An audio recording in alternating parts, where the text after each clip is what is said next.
I really appreciate BSN Sports inviting me back. Last year, I had the pleasure of doing a talk on sports psychiatry. Of course, now you just met my small cat, Wolfie. 1 second, I'm going to let her leave the room so we can actually have a little bit of a chat here. 1 second.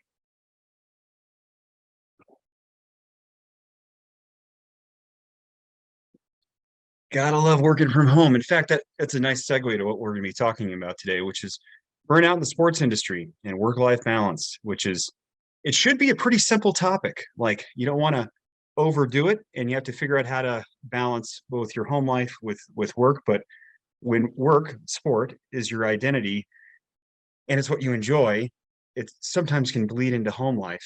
And it's really hard to prioritize that, especially now that we're coming out of COVID when a lot of us were working from home.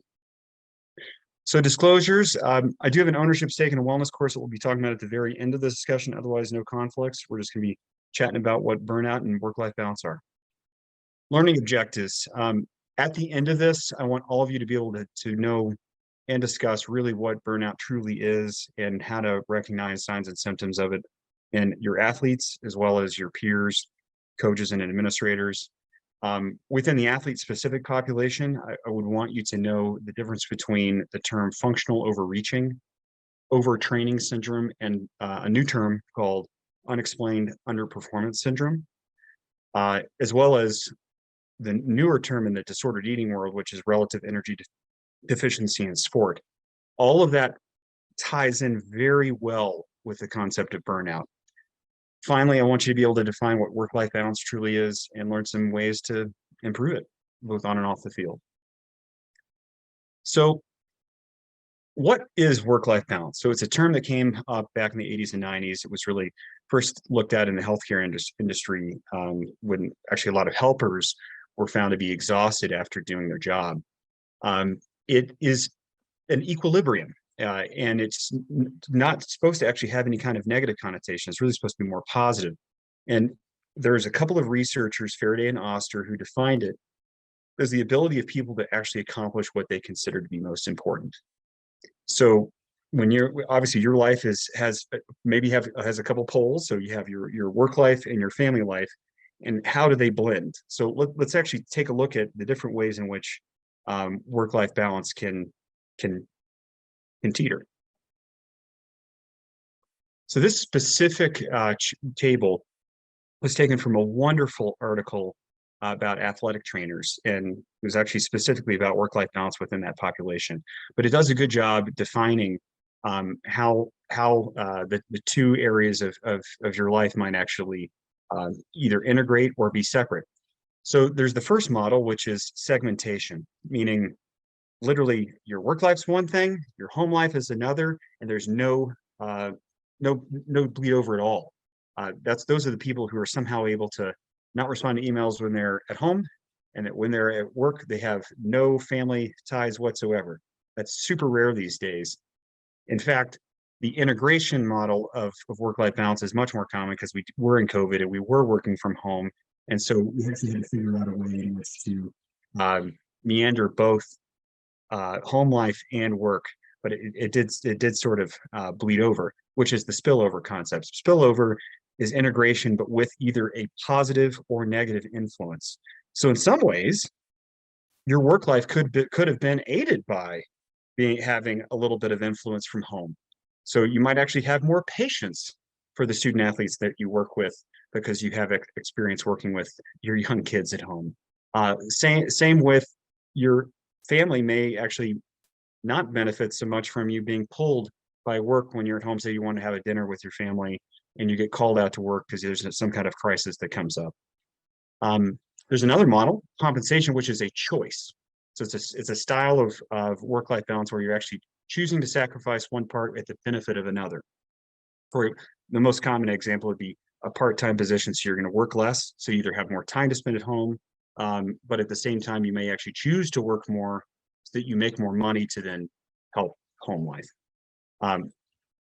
There's also the quote instrumental model, which is where if you work really hard, that actually can help you make more money to help your home life. And then you actually could benefit your work life by having your family come with you so you're in a good mood. if you're on road trips. Finally, conflict, which is the one that we're really going to talk about today, is where you have stress everywhere and they start to oppose each other and you lead to burnout. So this is a wonderful video that the Association for Applied Sports Psychology put out pretty recently about burnout, and it just describes it. And misunderstood. First of all, we need to understand that burnout is not a clinical diagnosis.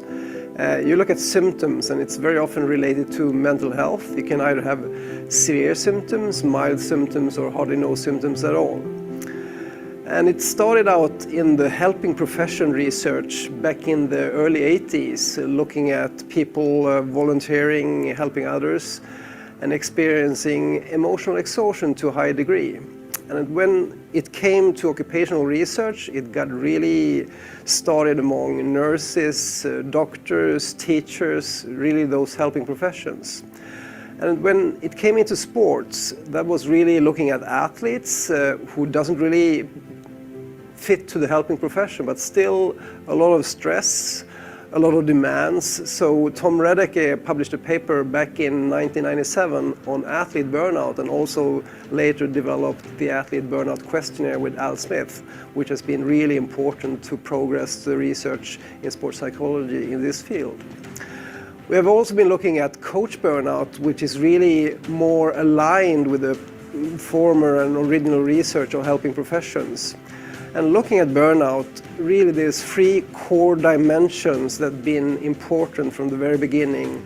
We look at exhaustion, we look at reduced personal accomplishment, we look at devaluation, and very often called cynicism, which is maybe the most severe and difficult symptoms, both for the surroundings, also for the person that experiences those severe symptoms.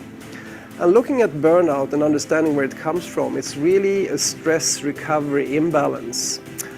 And a couple of good facts to know about stress. Stress is not really dangerous. However, stress, when it's chronic over time, it will eventually lead to poor mental health. The trick is we don't know when. And looking at recovery, we can look at recovery in two different pathways. It's really either unwinding when there's a lot of stress going on, or when you're really fatigued and possibly exhausted, trying to find energy and uplifting activities, which is also important for recovery. So a lot of people wonder who's going to be afflicted by burnout, and really the people who are mostly engaged can be at the highest risk. And I like to cite one of the previous researchers in the very early field, Aaron Pine, saying you have to be on fire to burn out. And that's really a good thing to remember. You have to be on fire to burn out. So looking at how we should prevent burnout and also maybe rehab after burnout, recovery is one of the most important topics to deal with, both in prevention and also in the rehab process. And here I would like to cite a really well-recognized professor in sleep research in Sweden, looking at burnout and how that's affected the occupational people. He still claims today, I ask this question to him every time I see him, he still claims today, if everyone would sleep with 8 hours each day with high quality, we would see zero burnout in society. And I think that's a strong message to take home. Sleep well, 8 hours with good sleep quality, we would see zero burnout in society. Sleep well. The topic today is... There we go. We'll do it now. Where we were. So that was just a nice little overview by the Association for Applied Sports Psychology. They've been doing really good work and now focusing more on mental health versus just the destigmatized version of talking about mental health, which is performance. Because let's be serious. What we're here to talk about today, mental health, leads to performance affirmation, both on and off the field, which is exactly why I went into this. So what is burnout? Burnout is exhaustion. across the board, physical, mental, and emotional. And it's from overwork, prolonged stress, too much demands. In this specific case, this is the definition of job burnout. It's an occupational syndrome. In the DSM-5, the kind of stuff that we use in psychiatry, it's not actually a mental health diagnosis. That being said, it is a constellation of symptoms that we need to be aware of that can be found in someone who's overworking. And if left untreated, or left, like if we're not dealing with it, can actually then lead to a full-blown mental health issue like anxiety or depressed mood.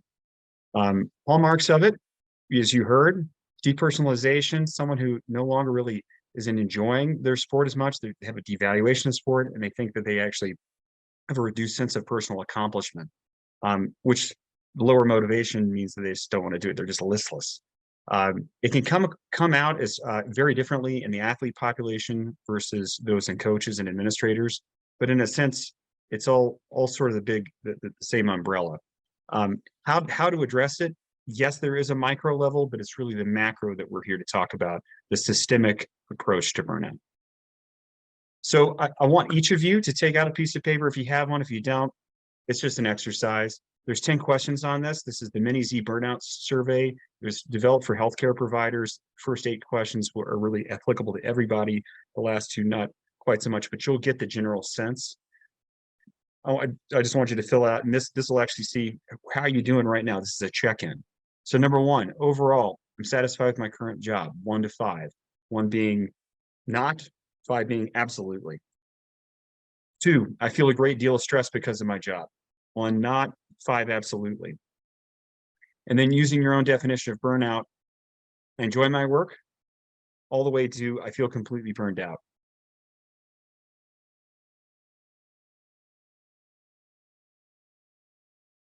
My control over my workload, sufficiency of time for paperwork, which number best describes the atmosphere. So it's either calm all the way to hectic or chaotic. My professional values are well aligned with my department leaders. The degree to which my care team works efficiently together, so my team. The amount of time that I have to do my job in the healthcare profession, that's working on your charts. And then 10, my proficiency with the chart, but my proficiency within my job, how well I'm able to actually do it.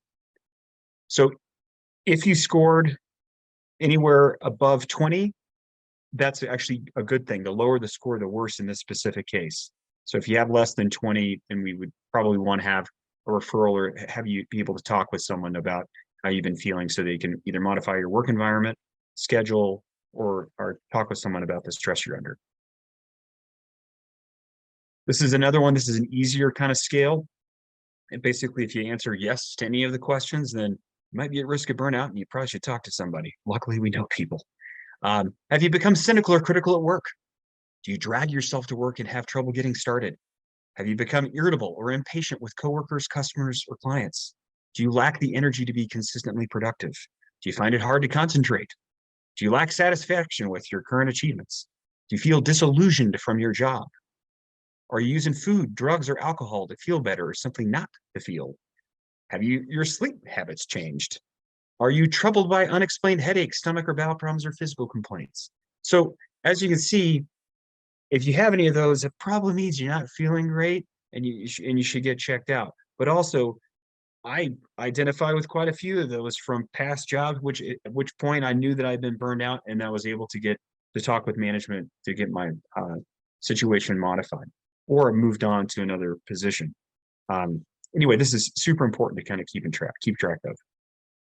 So what are some possible causes of burnout? Specifically for kind of coaching staff and administrators, these are really important to look at. Lack of control.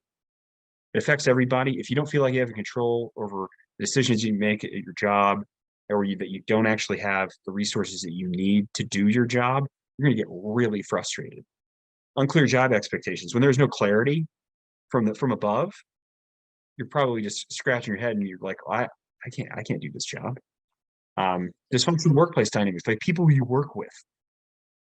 Like if there's either an office bully or you're feeling undermined, you're probably not going to be able to do your job appropriately.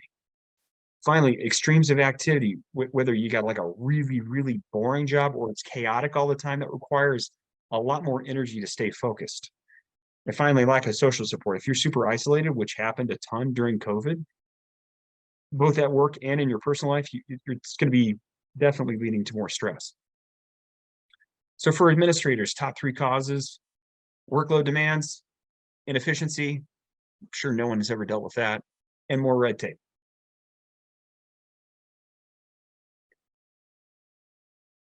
Athletes, slightly different populations, still the same culture. What are some of the risk factors for them to get burnout? Well, they're the quote talent. They're the ones that have to have all the training demands, and they're constantly being put under lots of competition.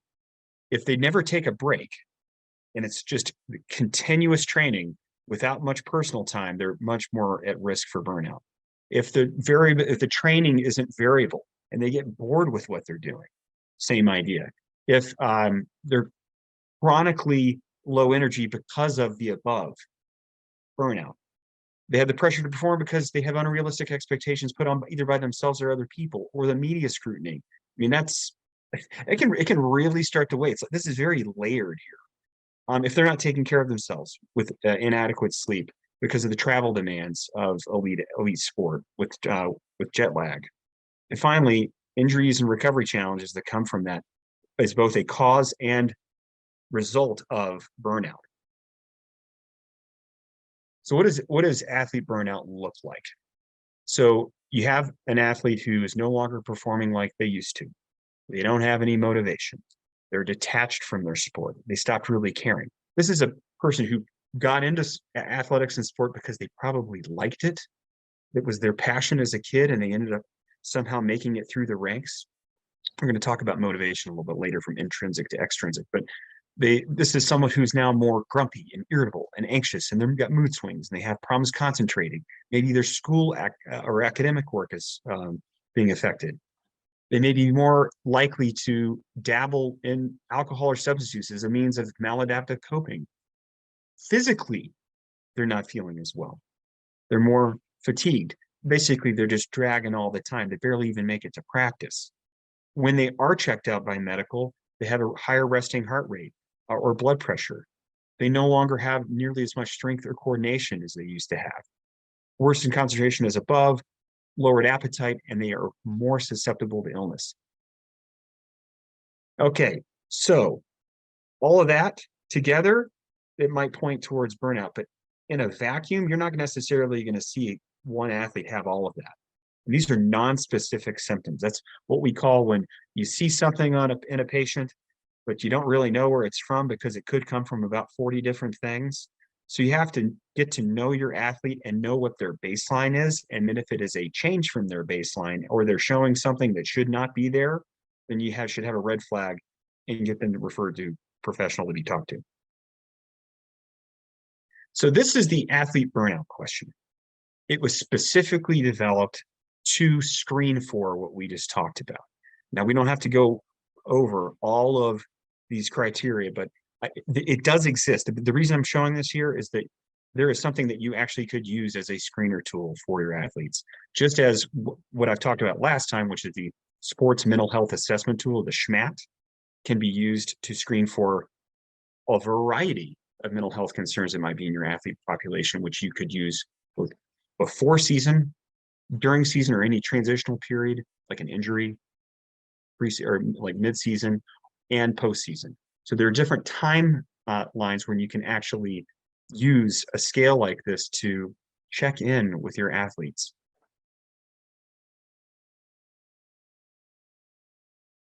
So the moral of the story, and it might sound a bit repetitive, but that is kind of ironic, if you will, because we're talking about burnout and repetition, is that more is not better. Too much training, too little recovery leads to burnout. Now, some people are going to tell me, well, this is sport. These folks are super competitive at baseline. They got to where they are because they put the work in. No pain, no gain. Well, to a point. The first author here, Silva, talked about the concept of staleness, and over time, the language that was used was morphed to just better describe the athlete population. But staleness, it sounds like something that in an athlete where they're feeling like they're plateauing and they have a drop in motivation or performance. I thought it was actually a pretty good term, but it's not so clinical. The one way that this author described to actually, quote, halt what he saw was to rest. And that's over and over and over. Really, what we're going to talk about today is if you have burnout, the cure to this is rest, rest, and more rest. And if you aren't getting the spontaneous response or return to prior performance, then you actually do need to go get like a medical screening. Radke noticed that part of the X factor in burnout was that some of these athletes were continuing to train, even though they knew it wasn't a good idea, because they felt stuck that they had to, because they had to maintain their scholarship or their starting role, because there was 100 people behind them wanting their job. Same with coaches. Coaches will feel like it's like a keep up to the Joneses mentality. They're going to work they're almost told in school, but like in sports management programs, or it's like, hey, look, you got to expect them long hours. You're not going to get paid very much. Probably gonna you love the idea of the job, but there are a billion other people who want your job, and so you have to be willing to commit it. Which just sets up everybody for failure, that you're going to be burning out so early. And there's plenty of stories of coaches that happens to. So here are the numbers with athletes. Take home here is that about 10% of athletes experience some kind of like moderate levels of burnout symptoms in sport, whereas 15% of coaches experience it, which is consistent with the teacher population. Prior to that, though, that's full-on burnout. Now, staleness, or kind of like the early kind of plateauing of performance, that's a majority of athletes. So that's why you have to really think about mixing up routine, taking breaks, and monitoring for that overtraining, if you will. 66% of them actually noticed that they'd had overtraining symptoms at least 2 times. So as far as like gender-specific ways to stratify burnout, it did show that female athletes may have had a bit more. I certainly think that rings true with a variety of other factors that we know, but there haven't been enough studies to really, within specifically burnout, to explain that. So let's talk about extrinsic versus extrinsic motivation. Intrinsic motivation is when you got into it because you wanted to perform. It's your choice versus you're doing it for somebody else. So intrinsic motivation is what you see a lot when kids participate in youth sports because they're wanting to have fun or learn new skills or socialize or get exercise. All that stuff that the Aspen Institute Project Play tries to really sell, that it's a good idea for youth to participate in sports to learn and to get some exercise for full-on well-being. The issue is that as athletes move up the ladder of competition, it is much more likely for there to be a bit of a shift in that motivation to more of an extrinsic factor when they start, seeing the awards and the scholarships and the NIL money and the celebrity and all that kind of stuff.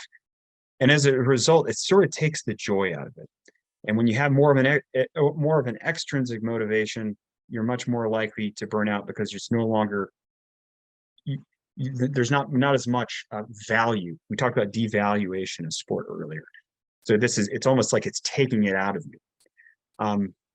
Athletes sometimes can feel like they're stuck or controlled by the rewards that they are pursuing, which is sort of what I was getting at a little bit ago. And that feeling of being trapped will make them continue on despite the fact that they may want to take a break. One of the key things I want to make sure that you have as a take home is that early sports specialization, meaning where you have a kid who picks a sport and goes whole hog for that one sport versus being sports sampling or being a very well-rounded athlete. Early sports specialization not only leads to burnout, it's more injury rates, more stress, and higher rate of quitting. And so even though there will be some people who swear by having an athlete pick early on because they're just the anointed one, most folks who end up advancing in elite sport are those that played many sports, found out what their interests were, got into it for the right reasons, exercised different body systems, and eventually the best athletes win out. So you don't have to pick this sport super early. Usually by the time some of those athletes are quitting is the time at which you could go from a sports sampling concept to picking a sport for elite pursuit. For most sports, there's no evidence that intense training, especially before puberty, actually works. So let's talk about exercise versus pathologic exercise, like the doing it for training and performance and joy versus it taking on a life of its own. This specific slide was taken from an eating disorder presentation I've done because this is absolutely tied to the development of that, and which is why athletes are more prone to disordered eating than the general public because of the culture in which they're in. Wholesome exercise. The goal is to challenge yourself and engage in a variety of activities that are enjoyable and energizing. Whereas this pathologic exercise, it's to alter your appearance or regulate or regulate discomfort. Performance, you have incremental gains if you're doing it the right way. You have plateaus and decreases if you're doing it too much. The mindset for wholesome exercise is working hard and resting hard. Emphasis on the resting hard. When it's pathologic, the mindset is you're moving to move, and rest is unnecessary, hence the no breaks. When you have a missed workout, when it's wholesome, there's a concern. When you miss workout and it's pathologic, it's distress. You're flexible and adaptable with your exercise when it's wholesome, and you want to try new things. When you have pathologic exercise, it's very rigid and it's closed-minded. It's more rational thinking versus irrational and compulsive. And finally, when you get injured and it's a wholesome exercise, you actually modify, maybe you take a rest, versus those who power through and it's pathologic. So if any of that stuff on the pathologic side rings true to you with one of your athletes, you might want to take them aside gently, not in a public forum, but talk with them about kind of how they're doing. So functional overreaching versus overtraining and UUPS, or unexplained underperformance syndrome. This is a mouthful. I'll break it down, but mostly it's that functional overreaching. It's sort of a sexy term. It's when you have short-term planned overtraining with the idea of actually having a positive performance increase. That's fine, but the idea is that there's built-in breaks. It's like when someone is like gearing up for a marathon and then tapering back right before the marathon. So they actually have to have a little bit of an extension, or with anything, you do it in the gym too, when you're pushing yourself to your max, when you have those days when you're doing max outs. Overtraining syndrome and the unexplained underperformance is a separate concept. It's when you have overtraining that doesn't quit. It's like the constant, but it implies causation. So it's as if the underperformance that comes, it's absolutely just from training. And that's not always the case. So there are some folks who have unexplained underperformance that despite 2 weeks of rest, still don't get any better. And it's those specific athletes that I want you to make sure go see a doctor, because they can have a medical evaluation. And the reason is that when you have overtraining and it's been constant, that can actually lead to some endocrine changes and really some unknown medical factors that can cause your whole body to not respond as well to rest, even though that's still what it needs. Symptoms are persistent fatigue, and the athlete thinks that they require more effort to maintain a semblance of what they used to be able to perform. This is, there was actually a story of an old marathon runner who won like 3 New York City marathons in a row, and then he hit a wall and he's barely able to run more than 30 minutes at a time anymore, and because his body basically couldn't handle it. Anyway, these folks that have unexplained underperformance syndrome are more likely to have frequent infections, ongoing loss of energy, loss of competitive drive, and mood changes, potentially depressed mood.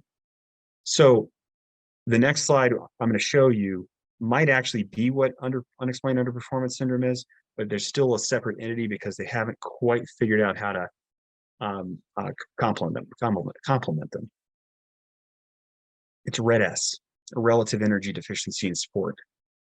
It is a term that's described by low energy availability. Basically, I mean, think of training as a math equation. You got to put enough fuel or nutrition in to offset whatever you're training and taking out. So if you are constantly training at X level, but only fueling here and there's a calorie deficit, then you're going to end up having, but you're not like choosing to lose weight. You're just, it is what it is. You're just not fueling your body appropriately. You can end up developing this disordered eating syndrome that a lot of people completely are oblivious to because it's not anorexia or the person's not talking about wanting to lose weight. Problem with this is, and I think it actually is responsible for the UUPS, that other acronym, is that when you have a prolonged period of intense dieting, both your VO2 max and your running speed decrease because you're just the efficiency of your body system's lowered. Less carbohydrate intake leads to less glycogen, more fatigue, and increased use of proteins. You're breaking down your muscle. So if you're not providing even enough nutrition, you're going to be using up what you have, and it goes away. Then you become actually not as fast. So a lot of my athletes will say, well, I'm cutting back because I found that my time's increased maybe in the short term for a very brief minute, but over time, if they're not fueling themselves, things won't go well. Dehydration too, super important concept. If you aren't drinking enough water, more fatigue, worse performance, and lower glycogen. So these are some medical terms. The takeaway here is too much effort, not enough fueling, bad. So when that happens, you're at a greater risk of a musculoskeletal injury, more risk of viral illness. So basically your immune system no longer works as well, and you have less efficient hemoglobin mass to altitude. So for those who train at altitude, it's not going to be nearly as effective if you have not as nourished of a body. So basically you won't have as much stamina. This is an interesting chart. It talks about swimmers who had either appropriately nourished their bodies versus those that didn't. Basically, those that didn't and had lost their period, despite, let's see here, we'll talk about it. So it was a 12-week training program and 15 to 17-year-old female swimmers. Those that were maintained their period because they had enough body fat to actually have a period because they were nourishing themselves enough, versus those who had trained and had lost their period. I'm sure that within this population I'm talking to, you've worked with folks who have lost their period, and it's nearly a badge of honor. That means they've trained hard enough to do that. Those that had not lost their period actually did better with more training. Those who lost their period with the same amount of training did not improve. So it's the take home here is those who nourished themselves well and did not overtrain with the lack of recovery, in this sense, lack of nutrition, it's a striking difference.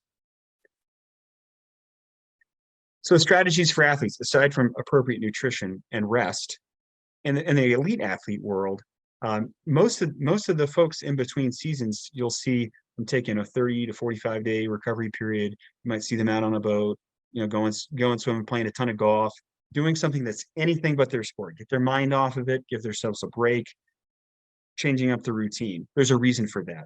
There's a socialization aspect, there's the off time, but it allows for a reset. Because if they kept going, then the joy would be gone. They could be more likely to have overtraining, and they actually wouldn't notice any incremental benefit from further training. So to combat training boredom, they vary the routine, just as I said, and they would also probably have boundaries with media. Maybe they're off social media, or they are avoiding interviews just to give themselves a break from being in the limelight so much. They're also probably following a very strict sleep routine, and which is incredibly important, just as that guy mentioned in the video, that 8 hours of sleep really does keep the doctor away. So what can an athletic program do to design a balanced training program? One, get feedback from athletes about what they want. Two, you have to figure out what's the perfect tipping point between too much intensity versus keeping training fresh. And that's individualized for each team. When you have an experienced coach, they'll know their team because they've done those retreats. They know them personally. There's investment there. they'll figure out what they can actually take. For field sports, sometimes they'll, like, this is a great example. A soccer team might actually play soccer volleyball. So they're still doing the skills associated with their sport, but in a different way to keep it fun and fresh. Baseball, the game of pepper. We used to do that a lot in high school, and we never were bored. It was a fun little game, but again, still working on those micro skills within the sport. So for coaching, as I said before, you got into this because you're competitive at baseline. And unfortunately, coaching is not just coaching. You have about 1 billion other hats you wear, and you have to figure out how to balance that with your home life. Also, the game is always changing, right? So you have to be on top of that. And the fact that it's probably a saturated job market and you have someone who probably wants your job. I mean, there's a lot of stress there. So you do need to focus on self-care. And the fact that it's also public, and the media will come right after you, right after one loss. That can be stressful. You have to have, really thick skin. So coaching, they might start to lose their passion for the sport, or not be able to make decisions like they used to as well, or become exhausted. Their team may pick up that they're stressed and have lower morale. They may be neglecting their personal well-being. They may even lose their job, and there may be staff turnover. So basically, it can affect the locker room. So the coach has to take care of themselves. This is just like when I work in my child and adolescent psychiatry clinic. I always tell the parents they have to take care of themselves. Put your own seatbelt on first, or your own mask on first before your kid. Because if you don't take care of yourselves, you're not setting a good example. You won't be able to help them. So strategies, role clarity, and delegating, super important. Investing in self-development, as well as taking care of and having available mental health resources. Having mandated time off is a good idea. Steve Kerr with the Warriors has always talked about how he's really been a mental health advocate, and how that's also been important for his team. And they've been very successful. These are just a few ways to look at life decisions. I'm going to speed up a little bit because I know we have don't have too much time. Organizational balance, doing check-ins, having open communication, adequate time off, actually having an EAP program and/or using it. And then finally, if you think you need to stir things up, you can always hire an outside consultant to take a look at things and to make some process improvement ideas. In the NFL and NBA have taken kind of the lead on having full-time mental health clinicians for each team to actually sort of integrate that.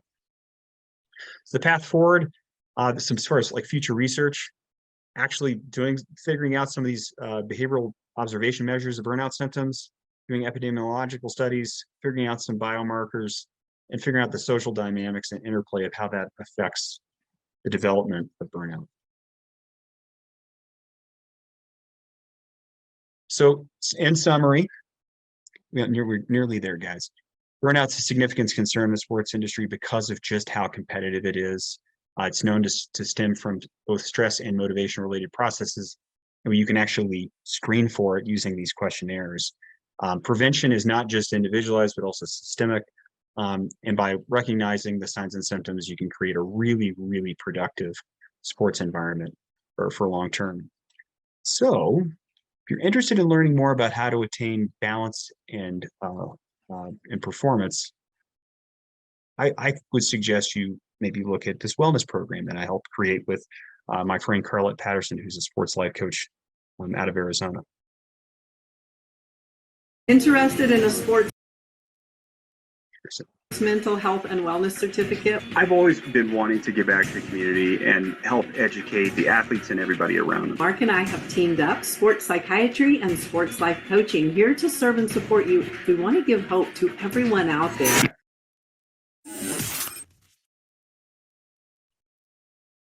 Introducing the Sports Life Coaching Mental Health and Wellness Certificate.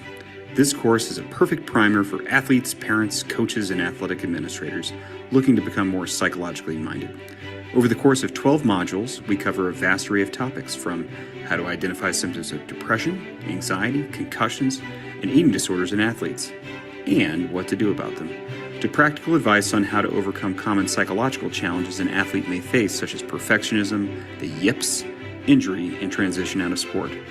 The certificate course would be an excellent fit as a wellness component to a preseason orientation program or as a refresher during the season to improve the health of athletes and to ignite the power of team.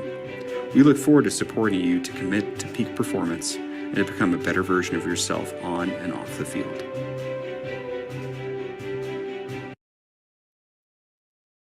Interested? All right. Thank you very much. I really appreciate, again, BSN having me back, and look forward to chatting with you now. If you would like to look me up online, that's my website, and you can find me on LinkedIn.